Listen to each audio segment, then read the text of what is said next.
I've been doing YouTube for a little over 3 years. I'll leave a link to my very first video for you to check out if you want a good laugh. The reason I bring this up is because I've been fortunate to handle a lot of watches, and this one, my friends, is worth the money. Canopy Watch Company was created in the summer of 2022 when two fellow watch enthusiasts decided to bring their shared passion for timepieces to life by creating their own company. The Wake One is available in a limited edition for early supporters. It includes individually serialized watches and a matching number plaque inside the panel black watch box. The watch is offered in two iterations, a silver edition and the midnight edition, and today we will be taking a look at both. By the way, the packaging is beautiful and pretty well thought out. This launch edition will have 500 total pieces split between the silver and the midnight editions, so 250 units each. Once this launch edition is sold out, there will be no more individually serialized Wake One watches released. Let's get into the specs of this watch. The entire watch is constructed of 316L stainless steel, and the midnight edition has been DLC coated. The case measures in at 39mm, is 46mm from lug to lug, 12.8mm thick. The lugs measure in at 20mm, has a water resistance of 200 meters, weighs in at 174 grams with the supply bracelet. It features a double dome sapphire crystal with anti-reflective coating, and the watch costs $999. I know you saw it. I'm talking about that bezel. The guys opted to use a forged carbon fiber bezel insert, and it looks even crazier in person. I personally love carbon fiber, and this is one of the main features that really attracted me to this watch. The coin edge 120 click bezel. It's easy to grip and easy to rotate. That's thanks to the ceramic ball bearings. The bezel also produces a very sharp and audible sound. It has no backplay, and unlike SoCal watches, the bezel actually lines up. The forged carbon fiber has also been used on the signed screw down 6.5mm crown, and it looks very cool under a macro lens. Also, screwing in and screwing out the crown is very easy, so you can tell it's been well machined. Let's talk about the finishing and shape of the case. I love the no crown guards case. It makes the case look slimmer and of course gives it a vintage aesthetic. That's one of the aesthetics that attracted me to the Tudor Black Bay 58 and SoCal SPB 143. We find polishing and brushing throughout, and the beveling along the edges of the case are very nicely defined. Overall, the case looks great and there are no rough edges. The watch wears great on my 6 and 7/8 inch wrist. That's 17.46 centimeters.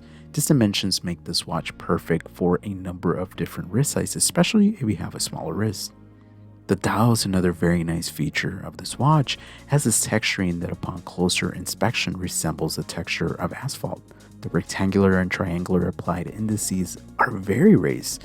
It almost appears as though the dial is very sunken in. It's hard to describe, but you can tell the designers took their time with this one. At the 12 o'clock, we find the company logo, and at the 6 o'clock, the word Wake One, 20 ATM, and right below that, there's a framed date window, and yes, the date window matches the color of the dial. The hands are wide and legible, but for me, they look a little thin. It would have been cool if they made them a little thicker or use a broad arrow for the hour hand. Speaking of arrows, we find an arrow-shaped second hand that's finished in red. That's a super cool touch and it really stands out. My favorite part of any dive watch is the lume.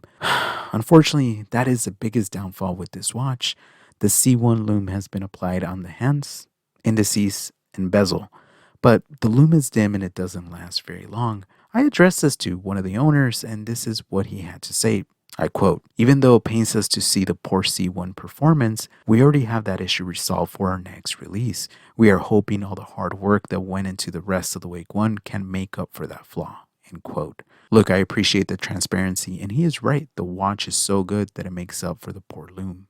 The screwed sapphire display case back has some information about the watch and also the limited edition number.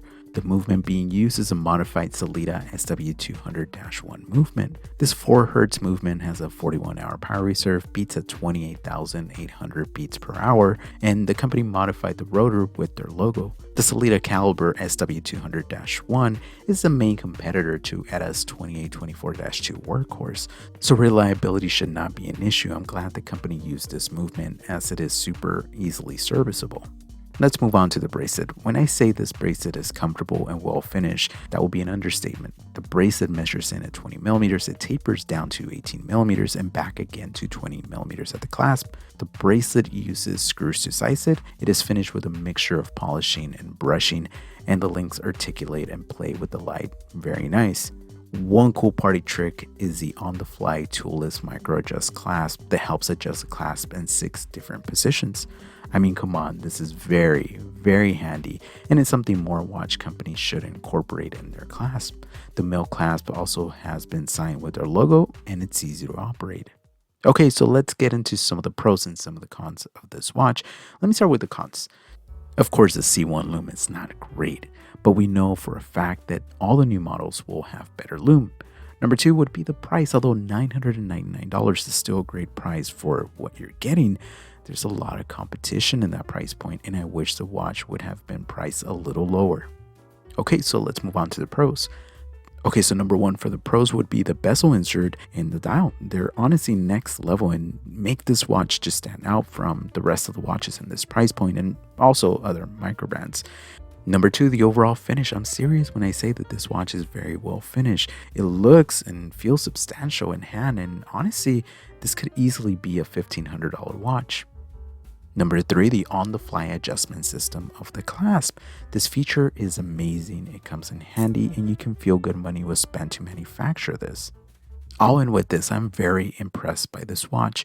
Sure, the watch has its downfalls, and I would have loved to see either a quick release system on the bracelet or drill lugs on the case for easy strap changes. However, the only main problem, the main dilemma I can potentially see someone having is if they buy the silver or the midnight edition. I'm personally still on the fence on which one I like more.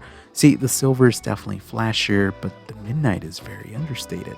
Let me know what you think of this watch, and I'll be curious to know what color you would go for. Thank you so much for watching. Stay safe out there, and always remember, stay humble.